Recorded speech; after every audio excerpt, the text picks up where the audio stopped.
একটা সময় ছিল উইদাউট মেকআপ আমার বাইরে যেতে ইচ্ছা করতো না, বিকজ স্কিনে এত এত দাগ ছিল, ছবিটাতে দেখতে পারতেছো এটা আমারই স্কিন।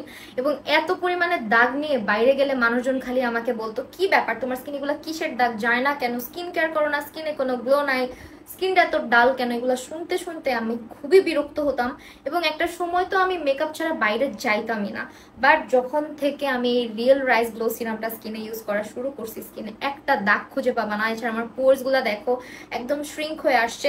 বিকজ এই সিরামটা যেটা করে তোমার স্কিনটাকে অনেক বেশি টাইট করে, গ্লাসি এবং প্লাম্পি করে। বিকজ এটার মধ্যে আছে fermented rice, niacinamide, glutathione, alpha বিউটিনের মতো ইনগ্রিডিয়েন্ট, যেটা শুধুমাত্র স্কিনে অ্যান্টি এজিং এর কাজই করবে না, স্কিনটাকে অনেক বেশি টাইট করবে। সো তোমরা যারা আমার মতো বিরক্ত মানুষের কথা শুনতে শুনতে যে কেন স্কিনে গ্লো নাই, কেন তোমাকে বয়স্ক লাগে, স্কিনে এত বেশি রিঙ্কেল কেন পড়তেছে, দিন দিন কালো হয়ে যাচ্ছ, তাদের জন্য বলবো এই সিরামটা ট্রাই করে দেখো। আমি যখন থেকে এটা আমার স্কিন কেয়ার রুটিনে অ্যাড করছি, আমার স্কিনে সিঙ্গেল একটা দাগ খুঁজে পাবা না। অ্যান্ড স্কিনটা তো দেখতেই পারতেছো কি পরিমাণে ব্রাইট হয়েছে।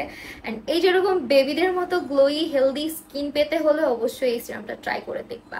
একদম অথেন্টিক একটা রিভিউ দিচ্ছি, এটা আমি 1 মান্থ ধরে ইউজ করতেছি, অ্যান্ড এটা তোমরা পাবা গ্লোই বাংলাদেশে।